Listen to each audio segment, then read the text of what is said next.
여러분, 드디어 오늘은 또 이렇게 체코 프라하에 왔습니다. 체코 수도 프라하. 저 앞에 보이는 게 프라하 성이라고 합니다. 오늘 여기서 모라비안 교도들이 이렇게 공동체가 있는 그런 곳으로 이동하는 중에 이 체코 프라하에 잠깐 들렸고, 여기서 이게 체코에서 한인들을 대상으로 하는 목사님을 또 이렇게 만난다고 합니다. 그래서 오늘 또 일정 여기서 또 이렇게 살다 보니까 이렇게 또 체코까지 오게 됩니다. 이렇게 우리가 영화로 유명하게 프라하 여인, 그게 있었죠. 프라하 여인은 그때 또 한때 좀 인기가 있었다고 하는데, 오늘 프라하 일정들을 또 영상으로 담겠습니다. 프라하 도시들 보십시오. 엄청납니다. 나중에 저 프라하성이 잘 보이는 곳으로 갈 거예요. 예, 잘 보이는 곳으로, 잘 보이는 곳으로 간다고 합니다. 와, 여기 무슨 잠깐 강변. 예. 와, 여기 또 이게 엄청난 강이 있네요.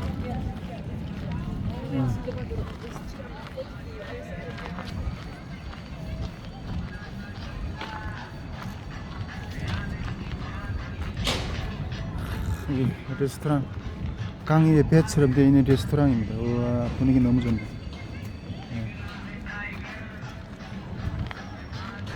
와, 이 체코가, 이 프라하가 이렇게 그 2차 세계대전 시기에 이렇게 히틀러가 쳐들어올 때, 바로 항복을 했기 때문에 폭탄 폭격을 맞지는 않았대, 폭탄을. 예. 그래서 아주 도시가 그대로 잘 보존되어 있다고 합니다. 특징이 이렇게 딱 보면 이렇게 집들이 이게 다 붉은색 기하, 붉은색으로 이렇게 다 되어 있는, 좋습니다. 리타바강이라고 합니다. 리타바강. 예. 와우, 저 뭐야? 수달이네. 수달이 뭐야? 수달이 여기 보여. 와우. 수달이 보이네, 수달.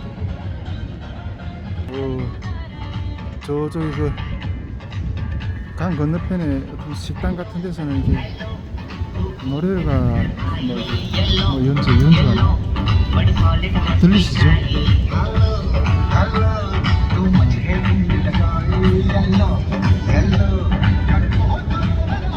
뭐 연애를 하나?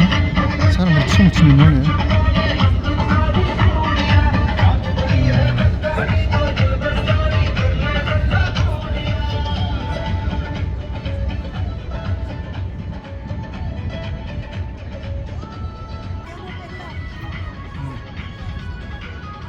자, 우리 저 체코 프라하성을 좀 댕겨서 보겠습니다. 이제 좀 이따 저기 가차운 곳에 가게 될 건데, 일단 멀리서 한번 보겠습니다.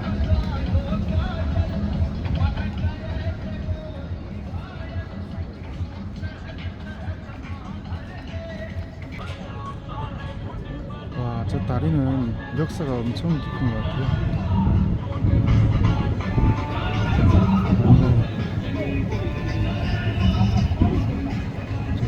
위에는 사람들 엄청 많고,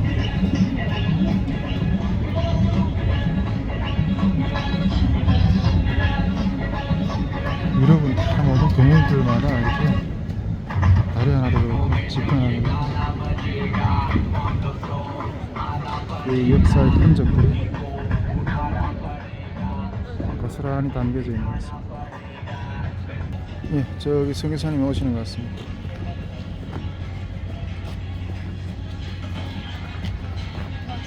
목사님이시고요. 예. 예.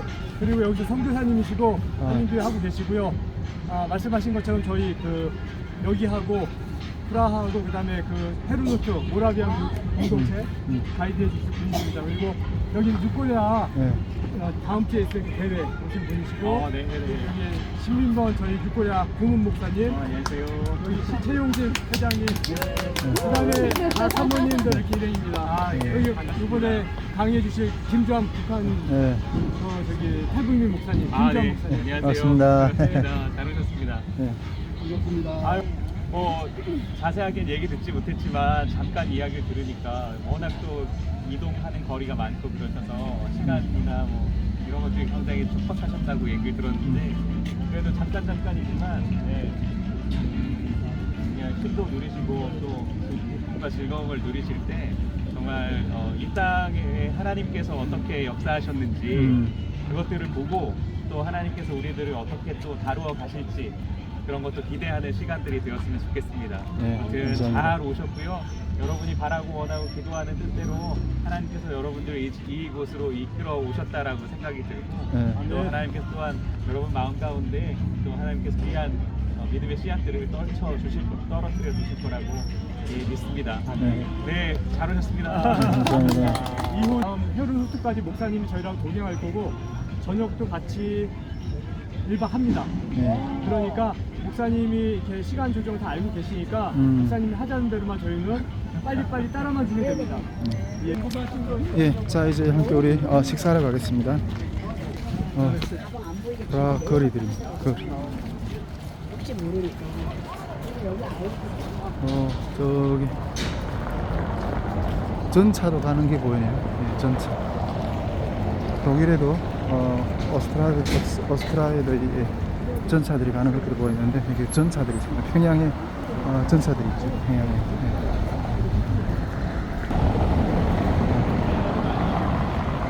프라하 시내. 하지 못하지만 여기 왼쪽은 또 유대인 지구예요. 유대인지. 유럽에 유대인들이 일찍부터 이주를 해왔는데 네. 그 유럽에서 가장 오래된 시나고그 회당이 여기 프라하에 있습니다. 유대인 회당. 유대인 회당. 그런 거 보면 그걸 미루어 보면 굉장히 일찍부터 여기에 유대인들이 정착을 했던 도시 중에 하나죠. 프라하 고시가라고 합니다. 고시가. 네. 제국이 발달이 되었는데 그 중에 그 황제를 선출하는 그 공국이라고 하죠. 그 중에 하나가 여기 프라하가 가지고 있는 보헤미아 공국이었습니다. 그러니까 굉장히 오래 전부터 아주 큰 도시 중에 하나였죠. 그래서 황제를 선출할 수 있었던 그런 귀족이 있었던 도시였습니다. 말씀드리자면 우리나라하고 GDP가 그렇게 크게 차이 나지 않습니다. 2단계 정도. 한데 지금으로서는 그런 산업적인 기반들이 자체적인 그 경쟁력을 갖기보다는 오히려 외자 유치를 많이 해가지고 외국 기업들이 많이 들어와 있습니다. 우리나라 같은 경우는 현대 자동차 유럽 생산 기업 유럽 지역 생산 공장이 체코에 있습니다. 유럽 쪽은 체코에다가 예. 공부하는구나. 그래서 현대 자동차, 기아 자동차 다 체코와 슬로바키아 이쪽 근처에 다 들어와 있고 LG, 삼성 뭐 와. 그런 대기업들이 또 다 체코에 이미 들어와 있습니다. 넥센 타이어 공장도 체코에 들어와 있고. 이거 뭐예요? 프란스 카프카? 예, 카프카. 그래요? 그런데 저들 광장. 예, 프라하 광장이라니. 와. 부시가 광장입니다. 광장입니다. 프라하 광장. 와.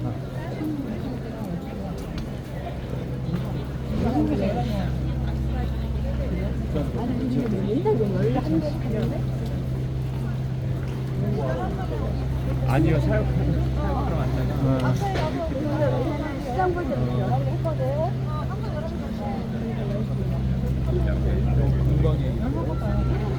아, 예, 이 도시에 살고 있습니다.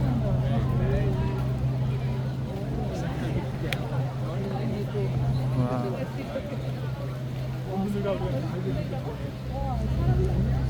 네, 통계에 의하면 하루에 17만 명이 다녀가요.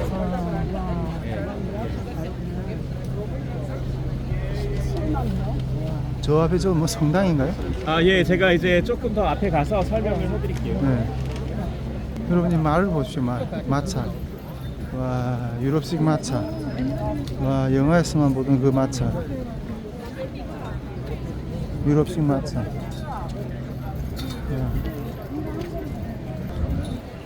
이 동상은 뭘 상징을 했을까요? 어떤 스토리를 담고 있을까요?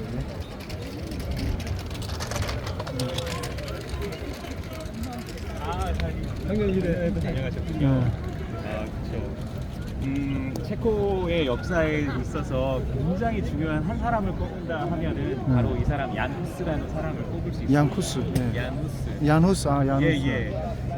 기독교 역사에 있어서는 어떻게 보면 변방에 있었던 사람입니다. 워낙 음. 마틴 루터가 강세했고 또 그 서구 중심, 유럽 중심의 교회 역사뿐만이 아니라 미국 중심의 유럽 역사를 해설하다 보니 얀 후스는 굉장히 작은 나라의 뭐 작은 사람 중에 하나였죠. 한데 이 얀 후스는 체코 땅에 있어서 그리고 종교 개혁의 역사에 있어서 마틴 루터보다 100년 앞서서 교회가 개혁되어야 한다라는 것을 자기 목숨을 바쳐서 강조했던 사람 중에 하나였습니다. 영국의 위클리프의 영향을 받아 성경이 자국어로 번역이 되고 또 이 사람은 특별히 일반 백성들에게 자국어로 설교를 해야 한다. 예. 자국어로 설교를 하는 것을 강조했던 사람입니다. 당시 시대는 카톨릭 중심의 시대였기 때문에 카톨릭 교회는 1960년대까지만 해도 그리고 우리나라 같은 80년대까지만 해도 모든 미사는 다 라틴어로 진행을 했었습니다. 유럽 전역이, 전 세계가. 그러니까 라틴어로 미사 진행되었을 때 알아들을 수 있는 사람들은 극히 일부였죠. 예. 중세시대 때에도 마찬가지였습니다. 성경은 접할 수 없는 굉장히 고귀한 가치를 가지고 있는 책이었고 그때 당시는 뭐 출판이나 인쇄 이런 것들이 할 수 없었던 시대였고 성경이라는 것 자체를 갖는 것 자체가 굉장히 신비로운 경험이었고 그것을 그 성경의 이야기를 듣고 배우는 것 자체도 놀라운 지적인 그 즐거움이었습니다. 그래서 그 중세시대 당시 실용학문 위에 법학이 있었고 법학 위에 신학이 있었습니다. 그만큼 신학이라고 하는 것, 성경에 대한 이야기, 하나님에 대한 이야기를 하는 것 자체가 굉장히 신비로운 것 자체였습니다. 미사를 드리는 것 자체, 그리고 설교 말씀을 듣는 것 자체, 그리고 성체, 그 성찬식 하는 것 자체도 굉장히 신비로움을 전제하고 있었습니다. 그것과도 마찬가지로 그러니까 알지도 못하는 성경의 내용들을 그냥 신비로운 것, 예배를 참석하는 것, 미사를 참석하는 것 자체로도 그냥 만족할 수밖에 없었던 시대를 살아갔던 사람들이었던 거죠. 하지만 그때 당시에 야누스가 위클리프의 영향을 받고서 성경이 번역되어야 하고 알아들을 수 있는 말로 전해야 한다라고 강조하면서 얀 후스와 함께하고 있는 동료들이 그것들을 함께 일반 백성들에게 알아들을 수 있는 언어, 체코어로 설교하기 시작을 했습니다. 그러니까 어떻게 됩니까? 카톨릭 교회는 그것을 하지 말라 하다가 결국에는 그럼에도 불구하고 했던 사람들이었거든요. 그냥 뭐 대충 하고 그렇게 끝나는 사람들이 아니었어요. 목숨 걸고 했었던 사람들이었기 때문에 카톨릭 교회에서는 야누스를 파문을 시킵니다. 그리고 사제직을 다 파문을 시키고 핍박받으면서 죽은 사람들이 영상. 지방 도시로 쫓아내버리죠.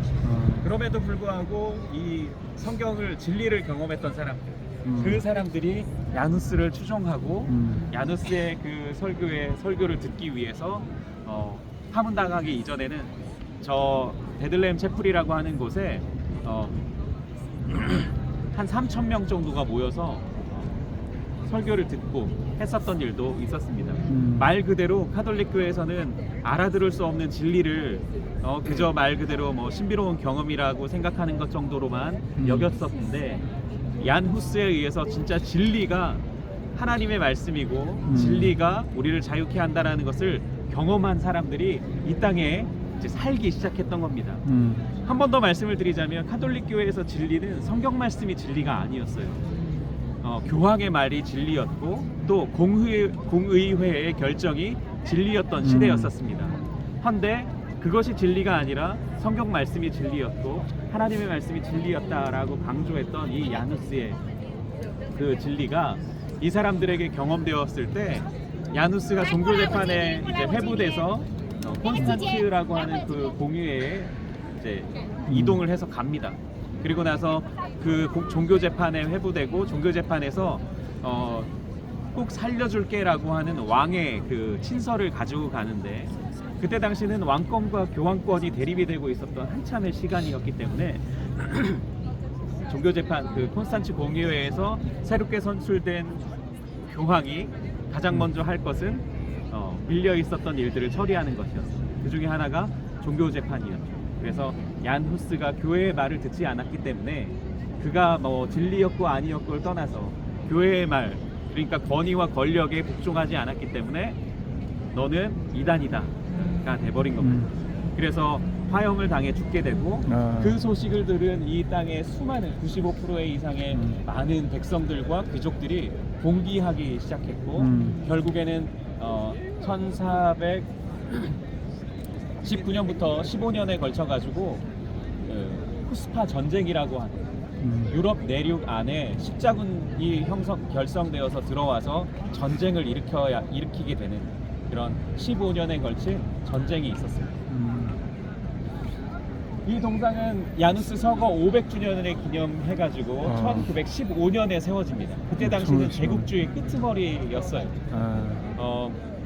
얀 후스가 살아생전 진리를 경험하고 또 진리를 강조했던 7가지의 문장을 이 동상을 둘러서 이렇게 기록을 해뒀습니다. 그랬을 때 전면에 보이는 것은 진리를 사랑하라, 그리고 진리를 항상 요청하라 라는 말을 담고 있습니다. 그리고 쭉 둘러서 진리를 배워라, 가르쳐라, 전해라, 진리를 사랑해라, 진리를 수호하라 라는 식의 진리에 대한 이야기들을 강조해서 지금까지도 전하고 있는 것이죠. 그래서 지금 얀 후스가 1370년대 태어났는데 이 30살의 사제 서품을 받지 않습니까? 그래서 1400년에 서품을 받는다 해서 그의 나이 30살, 그리고 1415년 15년 동안 10년에서 12년 정도 사제 역할을 하다가 15년에 이제 화형당해 죽게 되는 거죠. 그의 나이 45세밖에 되지 않는 나이입니다. 처음 사제 서품을 받고 사역했던 교회가 저 니콜라우스 성당입니다. 니콜라우스 성당. 저 교회는 지금 개신교회로 사용되고 있어요. 그리고 나서 후스파 전쟁 이후에 이거 바로 앞에 이거예요? 예예예. 후스파 전쟁 이후에 저 성당이 틴 성당이라고 하는 것인데요. 틴 공주의 이름을 따서 왕이 지어준 성당입니다. 그러니까 카톨릭 교회였죠 원래는. 근데 후스파 전쟁 끝나고 나서 첫 번째 개신교회가 된 교회가 예. 근데 유럽 어느 도시를 둘러봐도 아시겠지만 교회를 막는 건물을 짓는다, 이거 상상할 수 없는 일이거든요. 예. 근데 이 교회 앞에, 그리고 틴이라고 하는 공주의 이름을 기념하는 교회 앞에 건물이 지어지는 것은 이 땅의 그 교회의 역사가 굉장히 아이러니하게 흘러가고 있었다라는 것을 보여주고 있는 거죠. 교회 앞에 건물이 지어졌네. 후스파 전쟁이 일어나고 첫 번째 자유교회라고 말씀드릴게요. 카톨릭 교회에서도 인정을 하게 된 첫 번째 자유교회가 세워지게 되는데 이 땅에 있는 수많은 사람들이 카톨릭 교회에서 이 후스파 교회로 이동을 합니다. 네. 왜냐하면 후스파 교회에서는 자꾸 알아들을 수 있는 말로 설교를 해주니까. 전국에 이제 후스파 교회들이 생겨나게 되니까 결국에는 마틴 루터보다 100년 앞섰다라고 하는 그의 종교개혁의 역사가 굉장히 작은 역사가 아니라 교회가 바뀌어지게 되는 그런 이 땅에서는 어마어마한 역사로 일어나게 된 것이죠. 그리고 나서 유럽 전역에 있어서 종교전쟁이라고 하는 30년 전쟁이 시작이 됩니다. 1600년대. 1618년에 프라하에서 이 자유교회로 인정을 해줬던 이 교회들을 새로운 왕이 등극했을 때 교회는 하나여야 한다라는 명목상의 교회의 일치 라는 측면에서 그 일치를 했을 때 어느 교회로 일치를 하게 될까요? 카톨릭 교회로 하나여야 한다라고 하면서 일반 개신교회들을 핍박하게 되죠. 그랬을 때 이 땅에 있었던 수많은 백성들이 우리는 카톨릭 교회에서도 인정해준 바젤 공의회에서 인정을 해줬거든요. 인정을 해준 교회다. 그러니 우리의 종교적인 자유를 달라라고 하면서 프라하 성에서 시의회 귀족을 떨어뜨립니다. 1618년에. 그러면서 이제 30년 전쟁의 시작이 여기 체코 프라하 땅에서 시작이 됩니다. 부교와 신교의 전쟁. 그러니까 그 눈에 띄는 그런 역사적인 현장이 아니라 눈에 보이지 않았던 그 역사적인 이면에 있었던 이 땅에 있었던 교회의 어떤 다툼들, 그러한 것이 하나로 보여지는 것이 교회 앞에 세워진 건물입니다. 네. 어떤 건물인데요? 바로 앞에 그냥 상점입니다. 상점. 그게 맞고 섰잖아. 네, 그리고 30년 전쟁의 시작은 이 땅에서 했지만 불과 3년 만에 그 카톨릭 교회의 승리로 여기에서의 30년 전쟁은 끝납니다.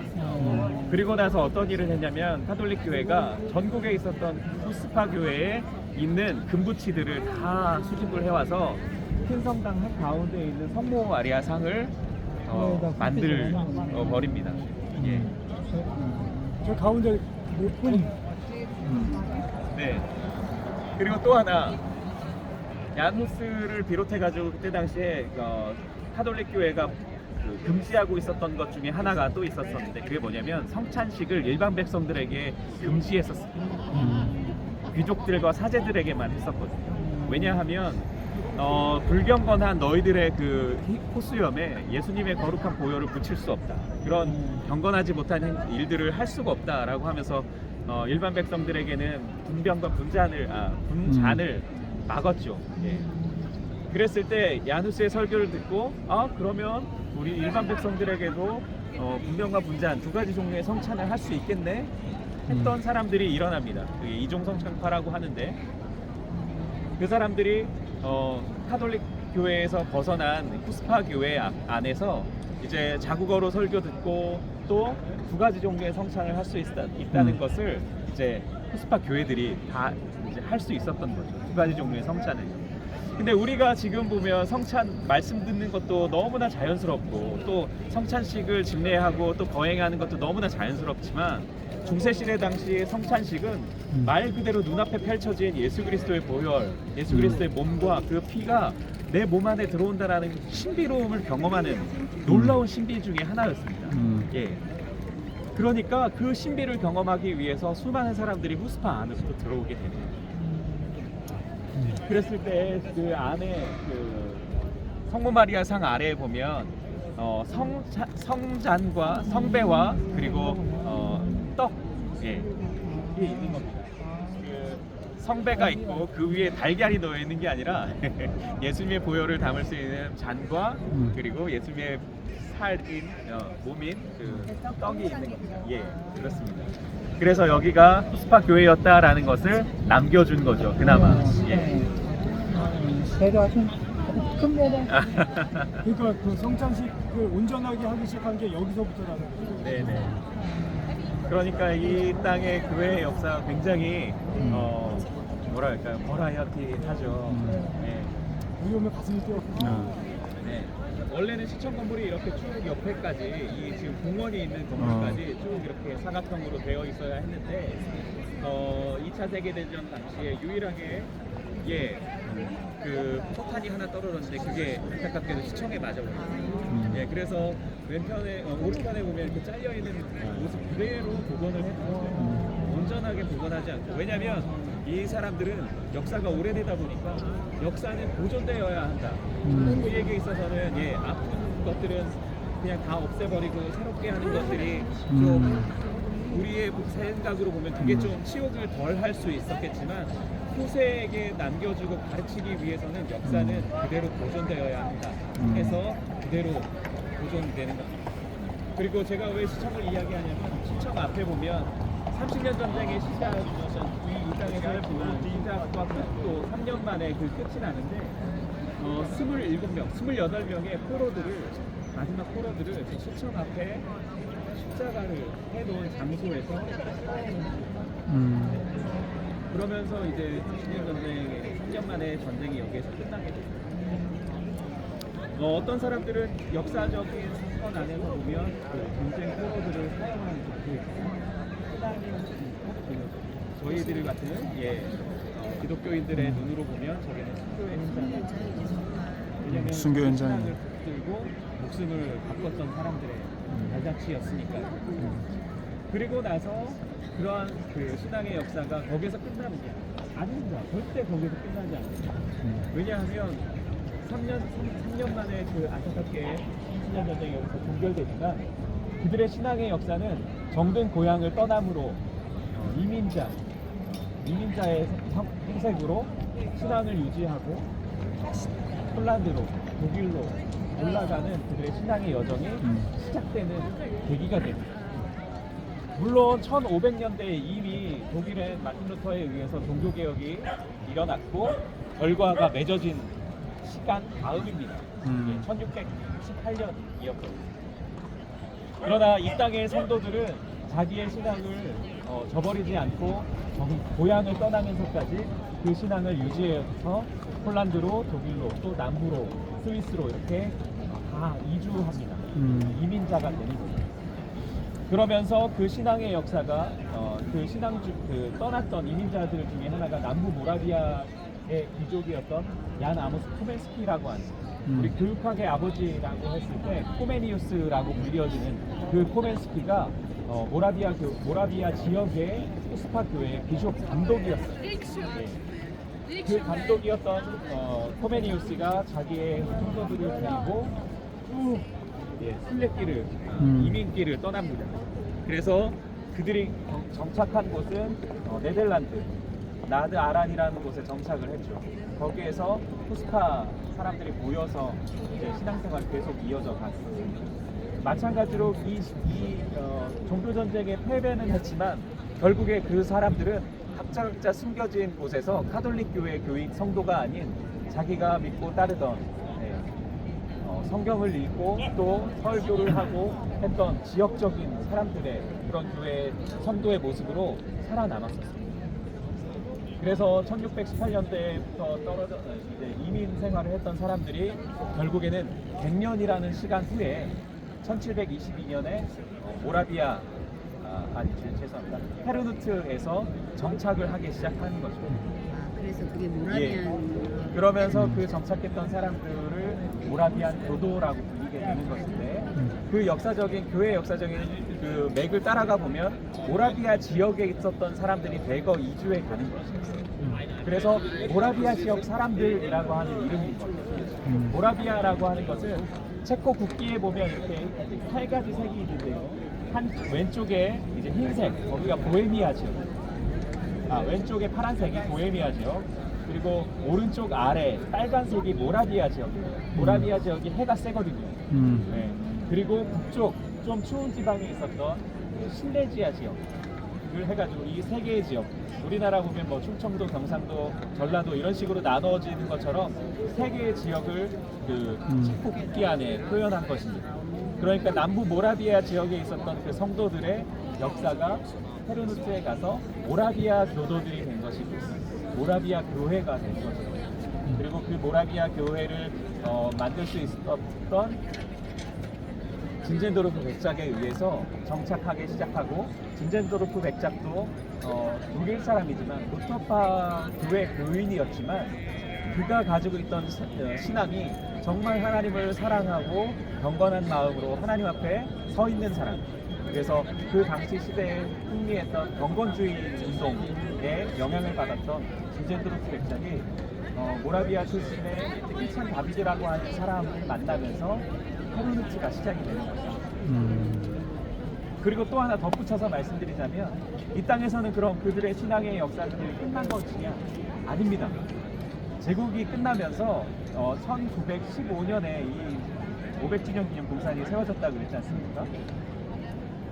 그때 당시 그 제국이 끝나면서 새로운 공화국이 생겨야 한다라는 것이 유럽 전역에 천만에 있었습니다. 그러면서 1차 세계대전이 끝나면서 제국이 끝나지 않습니까? 그러면서 1918년에 이 땅에 공화국이 세워집니다. 건국이 되는 거죠. 바로. 예. 그랬을 때 건국의 아버지로 토마스 마사릭이라고 하는 초대 대통령이 세워지는데 그 대통령이 체코 국민을 하나로 모으기 위해서 민족 정신을 고취하기 위해서 한 사람을 세우는데 그 사람이 바로 얀 후스입니다.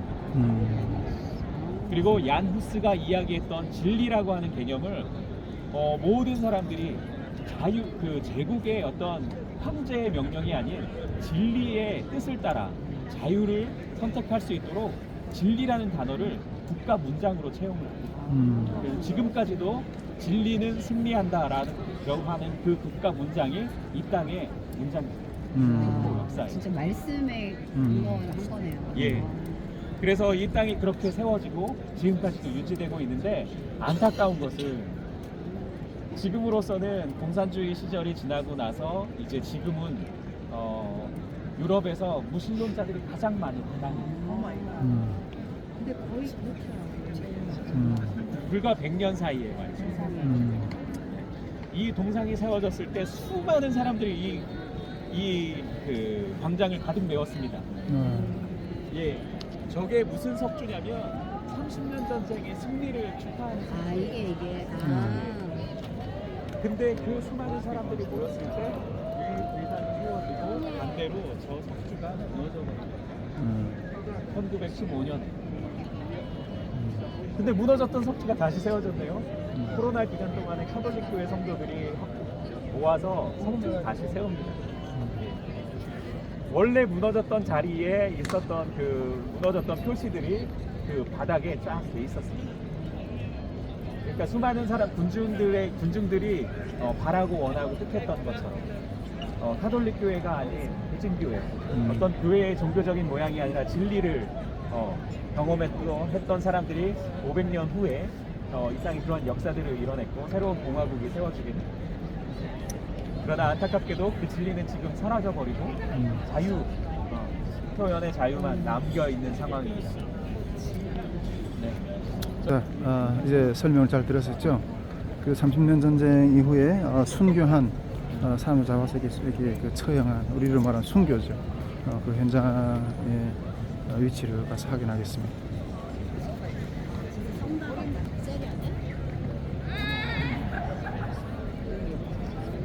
저희가 이제 30년 전쟁의 막을 내리는 장소, 예. 마지막 그 포로들을 처형했던, 예, 맞습니다. 이거 십자가예요, 십자가. 예.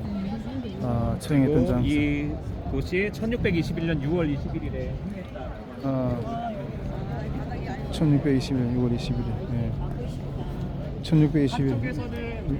한쪽 진영에서는 승리를 구할 것이고 또 한쪽 진영에서는 패배의 어떤 무너짐이 아니라 순교로서 다시 한번 승리할 수 있는. 근데 그 성전에 그 30년 전쟁 이후에 이 구교하고 신교하고 전쟁에서 이렇게 그렇죠. 물론 졌지만은 예. 그때 그 신교를 그 인정해주는 그런 결정이 난 거 아닌가요? 나중에 30년 전쟁 이후에 예. 이제 결과적으로는 워낙 큰 전쟁이었지 않습니까? 여기 이 땅에서는 인정을 받지 못했습니다. 이 땅에서는. 예, 여기에서는 완전히 패배를 했고. 자, 얀 후스가 체코 자국어로 설교했던 그 장소를 잠깐 또 탐방한답니다. 처형당했던 이름이 기록되어 있는 곳이라 합니다. 처음에.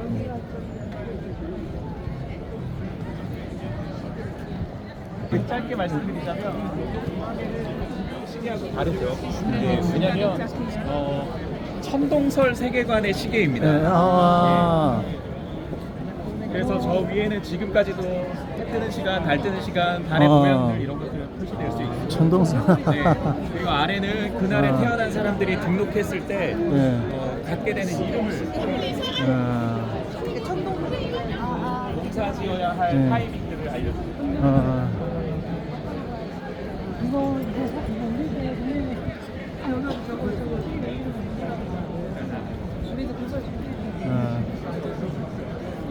와, 이 광장 앞에 사람들 보십시오. 와.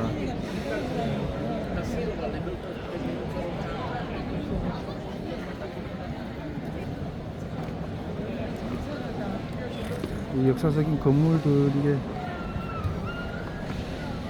완전 유적이네, 유적. 수샤와 봤어요. 이 건물 보십시오. 나중에 저 프라 천문시계 찾아보세요. 되게 유명하더라고요. 프라 전문시계? 예, 전문시계라고 합니다.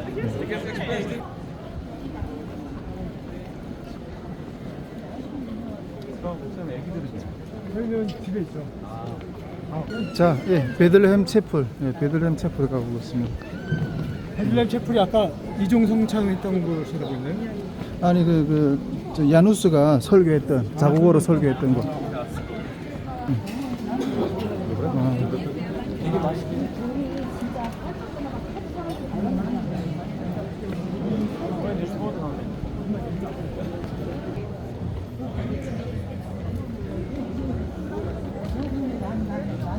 여기 완전 뭐 중심가 같으네요.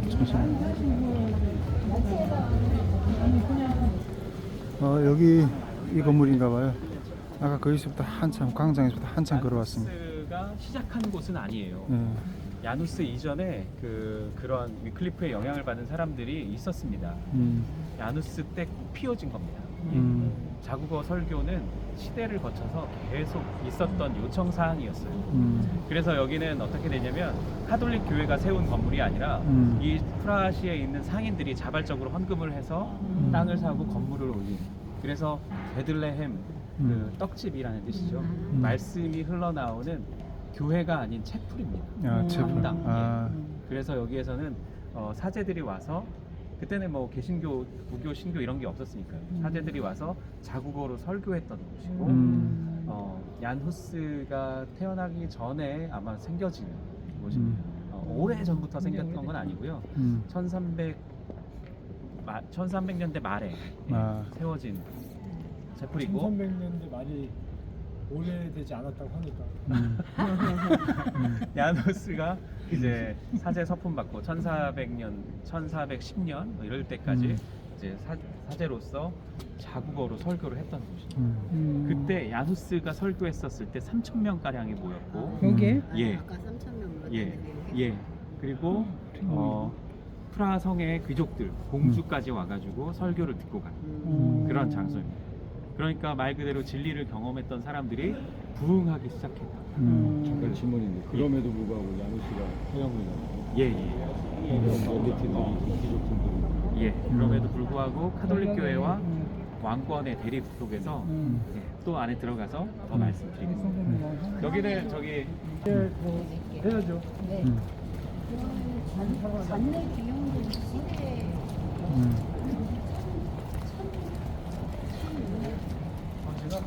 오늘 안타깝게도 이미 하셨네요.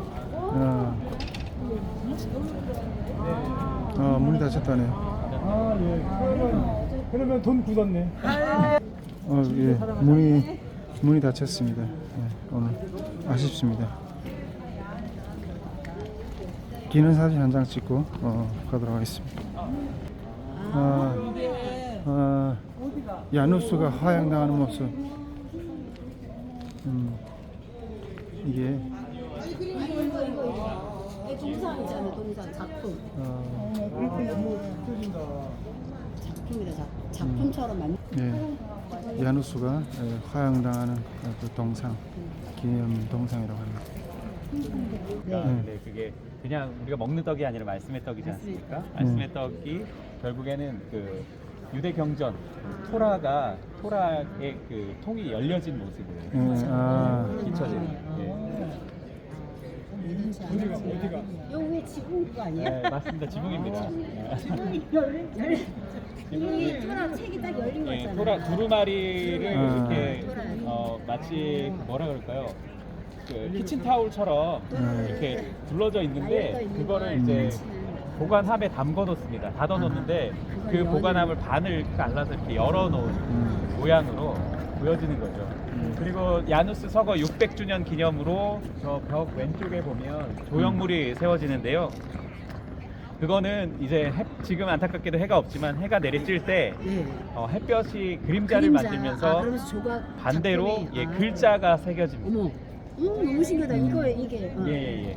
그 글자의 내용은 자프라부두라고 해서 진리로라고 하는 뜻을. 밑에 글씨가 있네요. 예. 저 밑에 글씨 써 있다. 네. 근데 햇빛에 비춰지니까 글씨의 그림자가 새겨지잖아. 밑에도 찍으면 되겠다. 그래. 그러면 이렇게 여기 야누스랑 빛이 비치면 이 땅에 이렇게 진리로라는 글자가 새겨진다. 이렇게. 진리로 야누스. 오.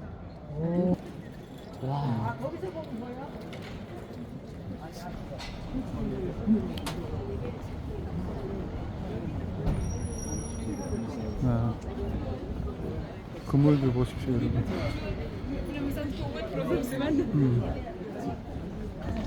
그리고 오늘 여기서 식사를 하겠습니다. 예. 영예떡. 영예떡. 예. 식사를 하겠습니다.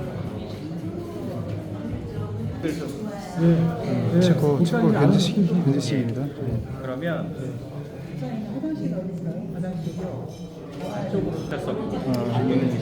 음식 나오는 거 좀 찍으려고 했더니 너무 오래 나오네요. 예. 그래서 저는 요거로 마무리하고 또 영상 2를 영상 2를 또 제작하겠습니다.